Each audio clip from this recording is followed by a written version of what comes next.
রক্তের মর্যাদা। জীব আমাদের জাতি, মানব ধর্ম আমাদের। হিন্দু, মুসলিম, শিখ, ঈসাই পৃথক কোনো ধর্ম নয়। প্রিয় ভক্তগণ, আজ থেকে প্রায় ৫,০০০ বছর আগে এই পৃথিবীতে এত ভিন্ন ভিন্ন ধর্ম বা সম্প্রদায়ের বিভাজন ছিল না। না হিন্দু, না মুসলিম, না শিখ, না খ্রিস্টান। তখন কেবল একটাই ধর্ম ছিল, আর তা হলো মানব ধর্ম।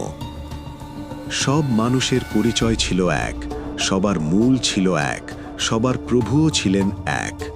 কিন্তু কলিযুগের প্রভাব যত বৃদ্ধি পেয়েছে, ততই মানুষের মধ্যে মতভেদ, বিভেদ ও দূরত্ব বাড়তে থেকেছে।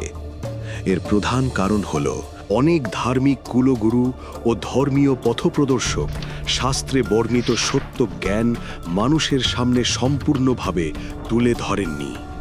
তা শাস্ত্রের কারণেই হোক কিংবা বাহ্যিক আড়ম্বর ও লোক দেখানোর কারণেই হোক, তার ফল আজ আমরা স্পষ্ট দেখতে পাচ্ছি।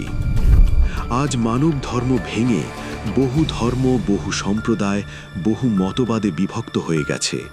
আর যখন বিভাজন আসে, তখন মতভেদও আসা স্বাভাবিক। কিন্তু সত্য হল, সবার মালিক একজনই। কেউ তাকে ভগবান বলে, কেউ রাম, কেউ রব, কেউ গড, কেউ খুদা, কেউ পরমেশ্বর। এখন আপনি যে ভিডিওটি দেখলেন, এটা সন্ত রামপালজি মহারাজজির জ্ঞানের অংশ মাত্র। অধিক তথ্য জানার জন্য সাবস্ক্রাইব করুন সন্ত রামপালজি বাংলা সৎসঙ্গ ইউটিউব চ্যানেল।